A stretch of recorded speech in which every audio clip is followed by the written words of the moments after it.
Техас построил гидроэлектростанцию под землей, без единой горы и без единой плотины. Как такое вообще возможно, если для гидроэнергетики всегда нужна была высота и падающая вода? Сейчас я покажу вам, как инженеры обманули саму природу. Начнем с простого. Чтобы понять, насколько это странная затея, нужно вспомнить, как вообще работает обычная гидроэлектростанция. Все держится на одной идее. Вода падает вниз, и это падение крутит турбину. Представьте плотину Гувера в Неваде. Бетонная стена высотой больше 200 метров держит огромное озеро. Вода из этого озера рвется вниз по трубам, набирает скорость и с силой бьет по лопастям турбины. Турбина вращается, вращает генератор, а генератор выдает электричество. Чем выше падает вода и чем ее больше, тем больше энергии. И вот в чем загвоздка. Для этого нужны две вещи – высота и река.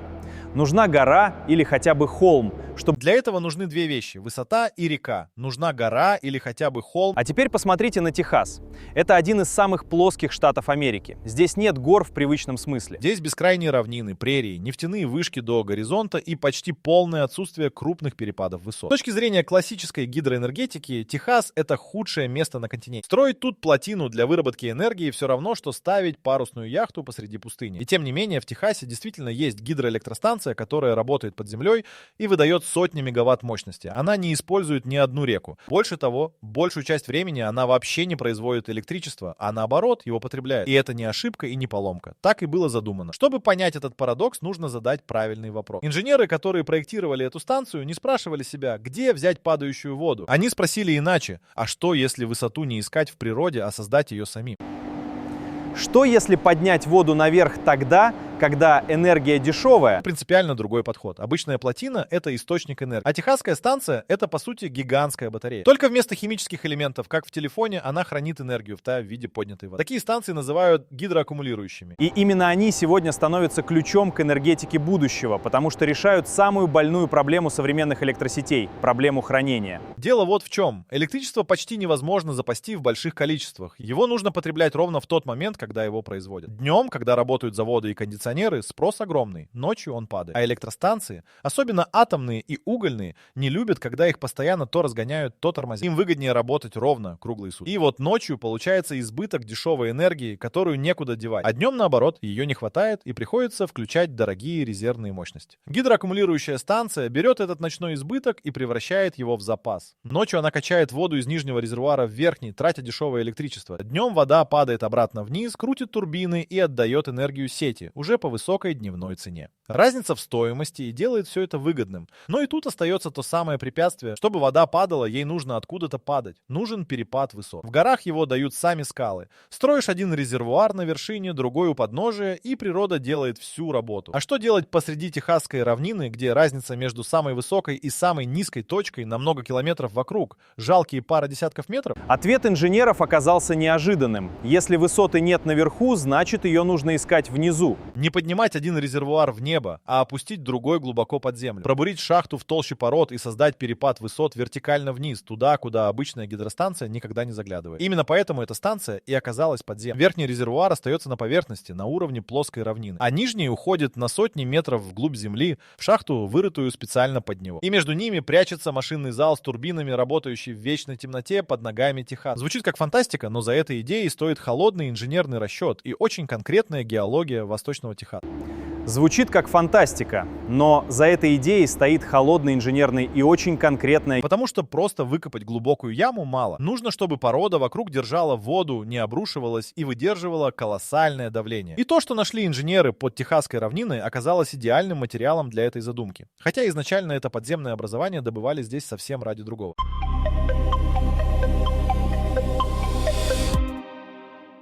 То, что нашли под Восточным Техасом, называется соляным куполом. И чтобы понять, почему это оказалось таким везением для инженеров, нужно спуститься на миллионы лет назад. Когда-то на месте побережья Мексиканского залива плескалось древнее море. Оно постепенно высыхало, и на дне оставались толстые слои соли. Те самые, что остаются на стенках чайника после выкипевшей воды, только в масштабах целого моря. Проходили эпохи, сверху эту соль засыпало песком, глиной и обломками пород. Слой за слоем накапливались осадки, и над солью выросла толща в сотни и тысячи метров. А теперь начинается самое самое интересное. Соль ведет себя не так, как обычный камень. Под огромным давлением она становится пластичной, почти как очень густой мед или пластилин. Под огромным давлением она становится пластичной, почти как очень густой мед или пластилин. И вот тут срабатывает простая физика. Соль легче, чем плотные породы, которые лежат сверху. Все легкое стремится всплыть. Точно так же, как пузырек воздуха поднимается сквозь воду, гигантская масса соли за миллионы лет медленно продавливается вверх сквозь тяжелые слои на дне. Двигается она невообразимо медленно, на считанные миллиметры в год. Но времени у нее было предостаточно. И в итоге соль пробивает себе путь наверх, формируя огромный столб, похожий на гриб или на палец, торчащий вверх. Вот этот столб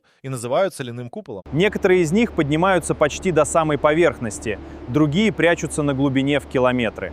По всему побережью Техаса и Луизианы таких куполов сотни. Долгое время люди ценили их совсем за другое. Во-первых, соль сама по себе полезная ископаемая. Во-вторых, и это оказалось куда важнее, вокруг соляных куполов часто скапливаются нефть и газ. Соль работает как непроницаемая пробка, под которой углеводороды застревают лавой. Именно погоня за нефтью привела к тому, что геология этих куполов была изучена вдоль и поперек еще 100 лет назад. Но был и третий способ использовать соль, и он-то и стал ключевым. Соль прекрасно растворяется в воде. И инженеры научились этим пользоваться. Технология называется рассолодобычей. А по сути это выщелачивание. В соляной купол бурят скважину, закачивают туда обычную воду, вода растворяет соль вокруг, превращаясь в насыщенный рассол, и этот рассол выкачивают обратно наверх. Рассол потом идет на химические заводы. На месте растворенной соли внутри купола остается пустота. Огромная искусственная полость, каверна.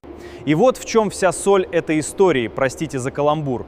Эти каверны чаются гигантскими. Некоторые из них по объему сравнимы с небоскребом, поставленным вертикально под землю, высотой в сотни метров и десятки метров поперек. По всему побережью Мексиканского залива таких рукотворных подземных пустот выкопаны сотни. В них хранят стратегические запасы нефти, природный газ, даже сжатый воздух для энергетики. А теперь соедините все вместе. У инженеров есть плоская равнина, где невозможно построить обычную гидростанцию. И под этой равниной есть готовые или легко создаваемые вертикальные полости глубиной в сотни метров с прочными соляными стенками. Что если использовать такую каверну, как нижний резервуар, гидроаккумулирующий станция? Это как найти в собственном дворе готовый бездонный колодец там, где сосед мучается, насыпая холм лопат. Природа и столетия нефтяной промышленности уже сделали за инженеров самую тяжелую работу.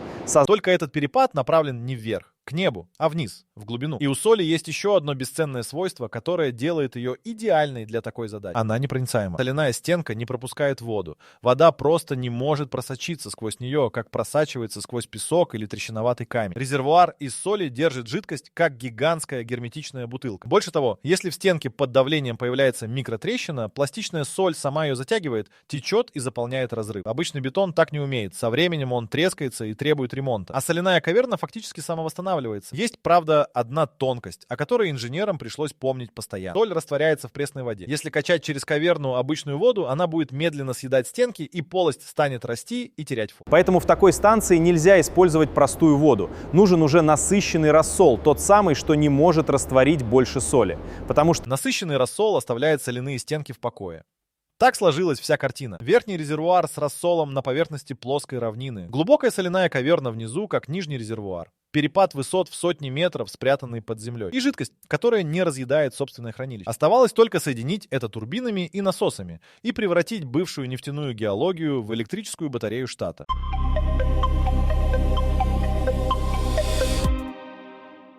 Соедините два резервуара трубой, поставьте посередине машину, которая умеет работать в обе стороны. И вы получите сердце всей станции. Но чтобы понять, откуда здесь берется энергия, нужно разобраться с одной цифрой, которую физики называют потенциальной энергией. Все до неприличия просто. Поднимите ведро воды на крышу, вы потратили силы. Эти силы никуда не делись, они запаслись в воде в виде высоты. Отпустите ведро, вода рухнет вниз. И по дороге может что-нибудь раскрутить, разбить, сдвинуть. Чем тяжелее груз и чем выше вы его подняли, тем больше энергии вернется при падении. Вот и вся формула, на которой держится любая гидроэнергетика в мире. В горах эту высоту дает природа. В Техасе ее создают глубиной. И здесь важно понять, для физики нет никакой разницы, поднята вода на 200 метров над землей или опущена на 200 метров под землю. Значение имеет только перепад между верхней и нижней точкой. Вода, падающая из резервуара на равнине в каверну на глубине 300 метров, отдает ровно столько же энергии, сколько отдала бы, падая с 300-метровой плотины. Гравитация не спрашивает, где вы взяли высоту, она просто тянет вниз с одинаковой силой везде. Теперь про машину в середине. В обычной гидростанции турбина и насос — разные устройства. Но на гидроаккумулирующих станциях используют хитрое решение — обратимый агрегат. Это одна и та же машина, которая умеет работать в двух режимах. Представьте вентилятор. Подайте на него ток, лопасти закрутятся и погонят воздух. А теперь наоборот. Подуйте на лопасти, и вентилятор сам начнет вырабатывать ток, превратившись в генератор. А теперь наоборот. Подуйте на лопасти, и вентилятор сам начнет вырабатывать ток, превратившись в генератор. Обратимая турбина работает по тому же принципу, только с водой. Днем, когда сети нужна энергия, рассол из верхнего резервуара падает вниз по стволу и с силой бьет по лопастям. Турбина крутится, вращает генератор, станция отдает электричество. Ночью все разворачивается наоборот. Из сети берут дешевую энергию, она раскручивает ту же машину в обратную сторону, и теперь уже лопасти работают насосом. Гонят рассол обратно наверх, из глубокой каверны в верхний резервуар. Так энергия снова запасается в виде высоты, ожидая следующего дня. Возникает честный вопрос, а не глупо ли это? Ведь на подъем воды тратится электричество, а при спуске возвращается не все. Часть теряется на трении в трубах, на нагрев, на сопротивление. И это правда.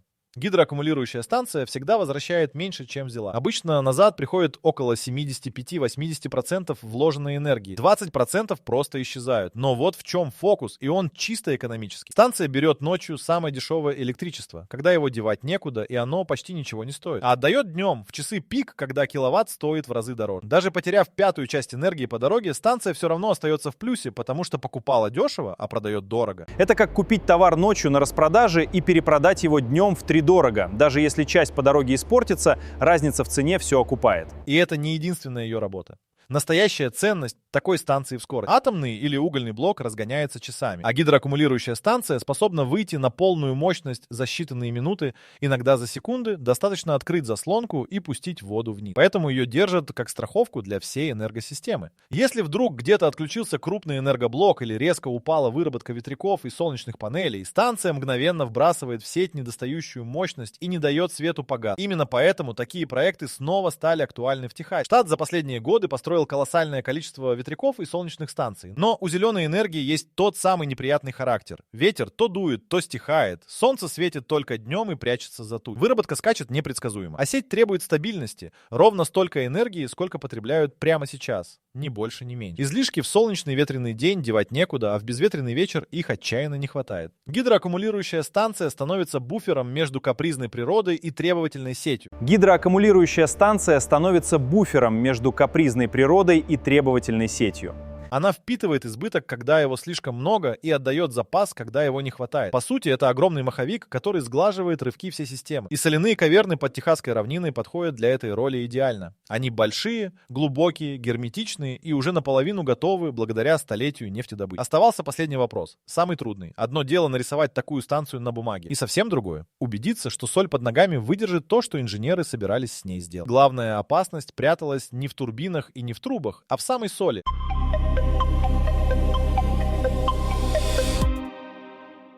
Называется она циклической нагрузкой. Вот в чем суть проблем. Каждый день каверну то наполняют рассолом до отказа, то опустошают. Полная, пустая, полная, пустая. И при этом внутри нее постоянно скачет давление. Когда рассол падает вниз, он давит на стенки с колоссальной силой. На глубине в сотни метров давление огромное. Когда рассол выкачивают наверх, давление падает. И так каждые сутки из года в год, тысячи и тысячи раз. Соль, как мы уже знаем, пластична. Она течет.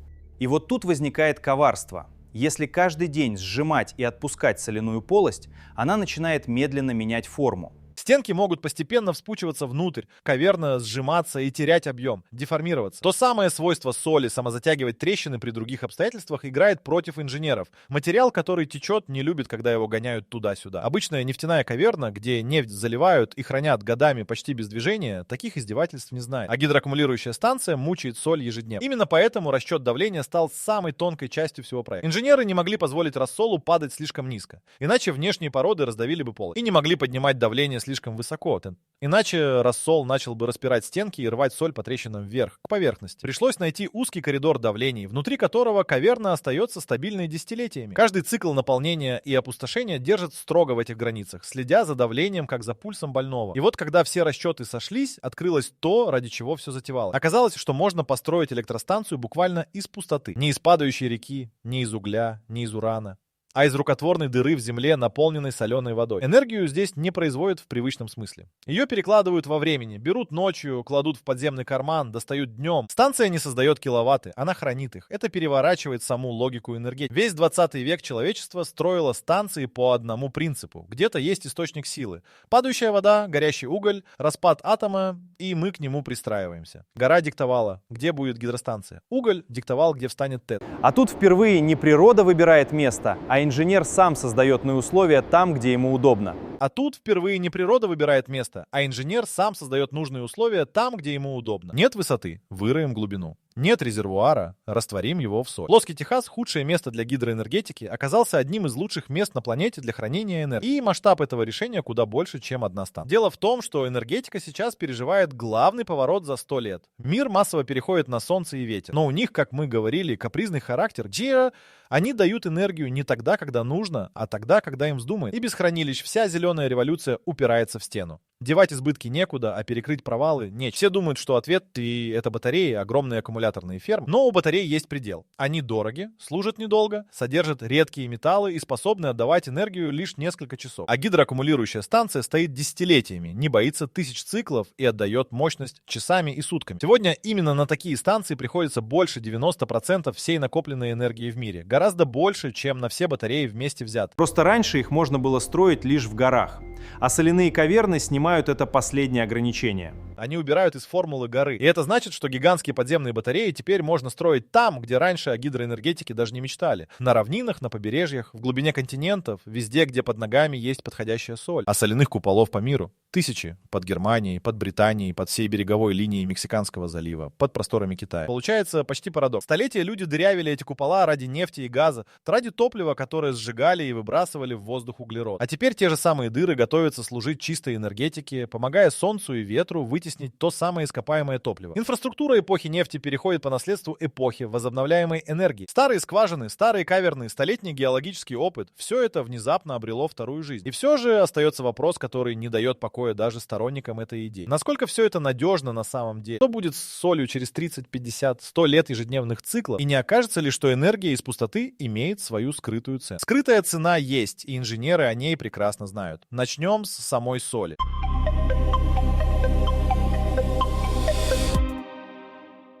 Даже в узком коридоре давлений каверна все равно медленно течет, соль течет, и с каждым десятилетием полость понемногу теряет объем. За станцией приходится следить постоянно, измерять форму каверны, замерять давление, отслеживать малейшие изменения. Это не бетонная плотина, которую построили и забыли на 100 лет. Это живая дышащая полость, за которой нужен уход как за пациентом. Вторая цена — экологическая, и она связана с рассолом. Насыщенный соленый раствор нельзя просто вылить на землю или сбросить в реку. Он убивает все живое вокруг, засоляет почву, губит пресную воду. А при выщелачивании каверны рассола образуются миллионы кубометров. Его либо продают химическим заводам, либо закачивают обратно глубоко под землю, в изолированные слои. И за этим тоже нужен строгий контроль. Если рассол просочится в подземные источники питьевой воды, последствия будут тяжелыми. Третья тонкость — вода. Чтобы создать каверну, нужно растворить соль, а для этого требуется огромное количество пресной воды. А Техас — штат, где воды не хватает, где засухи стали привычными, где за каждый литр идет борьба между городами и фермерами. И тратить драгоценную пресную воду на промывку соляных куполов — решение, которое приходится взвешивать очень осторожно. И все же, когда складываешь плюсы и минусы, чаша весов уверенно склоняется в одну сторону. Потому что альтернативы у Техаса, по сути, нет. Штат уже стал одним из крупнейших производителей ветровой и солнечной энергии в стране.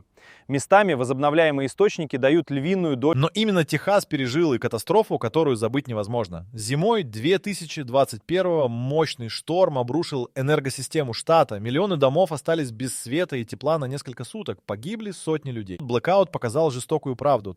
У Техаса почти нет запаса прочности. Сеть работает на грани, и любой сильный сбой валит ее целиком. Хранилище энергии — прямой ответ на эту уязвимость. Станция, которая способна за минуты вбросить в сеть сотни мегаватт, это именно та подушка безопасности, которой в тот роковой холод не хватило. И соляные каверны для Техаса не экзотика, а самый естественный путь. Их геология изучена, промышленность умеет с ними работать, места под равнинами предостаточно. Поэтому речь идет уже не об одной станции, а о целой концепции. Замысел в том, чтобы связать в единую систему то, что раньше жило порой. Наверху поля ветряков и солнечных панелей, которые ловят бесплатную энергию неба. Внизу сеть соляных каверн, которые ловят излишки этой энергии и придерживают их до нужного часа. Днем солнце заряжает подземные батареи, вечером они отдают запас городам. Ветреной ночью каверны впитывают избыток, безветренным днем возвращают его. Природа наверху капризничает, а земля внизу сглаживает ее капризы. И тут проступает главный смысл всей этой истории. Долгое время казалось, что у зеленой энергетики есть непреодолимый потолок. Сколько ни строй ветряков, безнадежного хранилища, они остаются ненадежными, а значит, всегда нужна подстраховка из угля или газа. Соляные каверны сдвигают этот потолок. Они дают то, чего не хватало Прогва – большое, дешевое, долговечное хранилище, которое можно строить не только в горах, а почти где угодно. Вспомните, с чего все началось. Плоский Техас, где нет ни гор, ни бурных рек, где классическая гидроэнергетика невозможна в принципе. Место, которое природа словно нарочно создала непригодным для запасания воды на высоте. И именно здесь инженеры нашли способ хранить энергию воды,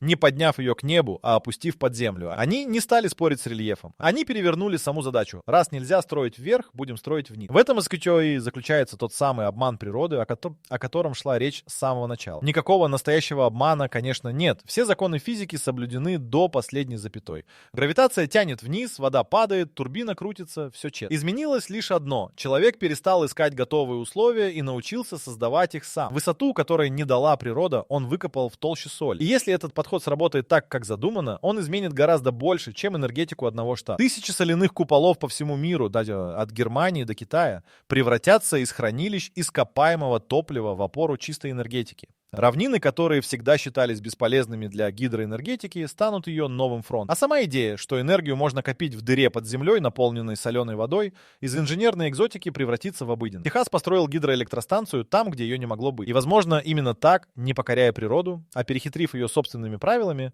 человечество и найдет выход из энергетического тупика, в который само себя загнало.